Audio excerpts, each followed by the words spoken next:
ಅಂತರ್ಜಾತಿ ವಿವಾಹಕ್ಕೆ ಪೋಷಕರು ಅಡ್ಡಿ ಮಾಡಿದ್ರು ಅನ್ನೋ ಆರೋಪ ಬೆನ್ನಲ್ಲೇ ಗುಡಿಬಂಡೆ ಪೊಲೀಸ್ ಠಾಣೆಯ ಎದುರುಗಡೆ ಲವ್ ಹೈ ಡ್ರಾಮಾ ನಡೆದುಬಿಡುತ್ತೆ. ಚಿಕ್ಕಬಳ್ಳಾಪುರ ಜಿಲ್ಲೆಯ ಗುಡಿಬಂಡೆ ಪೊಲೀಸ್ ಠಾಣೆಯ ಎದುರು ಈ ಲವ್ ವಿಚಾರಕ್ಕೆ ಸಂಬಂಧಪಟ್ಟಂತೆ, ಈ ಲವ್ ಕೇಸ್ ವಿಚಾರಕ್ಕೆ ಸಂಬಂಧಪಟ್ಟಂತೆ ದೊಡ್ಡ ಹೈ ಡ್ರಾಮಾವೇ ನಡೆದೋಗುತ್ತೆ. ದಲಿತ ಯುವಕನ ಜೊತೆಗೆ ವಿವಾಹಕ್ಕೆ ಒಪ್ಪದೇ ಇದ್ದದ್ದಕ್ಕೆ, ಯುವತಿಯ ಪೋಷಕರು ಒಪ್ಪದೇ ಇದ್ದದ್ದಕ್ಕೆ ದೊಡ್ಡ ಗಲಾಟೆನೇ ಆಗುತ್ತೆ. ಸೊ ಹಾಗಾಗಿ ಪೋಷಕರಿಂದ ನಮಗೆ ರಕ್ಷಣೆ ಕೊಡಿ ಅಂತೇಳಿ ಪ್ರೇಮಿಗಳು ಮೊರೆ ಹೋಗ್ತಾರೆ. ಪೋಷಕರನ್ನ ಧಿಕ್ಕರಿಸಿ ಪ್ರಿಯಕರನ್ನ ವರಿಸಿರೋದು ಪ್ರಿಯತಮೆ.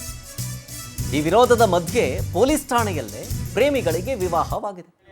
ಹಲವು ದಿನಗಳ ಹಿಂದೆ ಪ್ರೀತಿಸಿ ಓಡೋಗಿದ್ರಂತೆ ಈ ಜೋಡಿ. ಇಬ್ರು ನೋಡಿ ಹಾರ ಇಟ್ಕೊಂಡಿದ್ರಲ್ಲ, ಇವರಿಬ್ಬರೇ ಜೋಡಿ.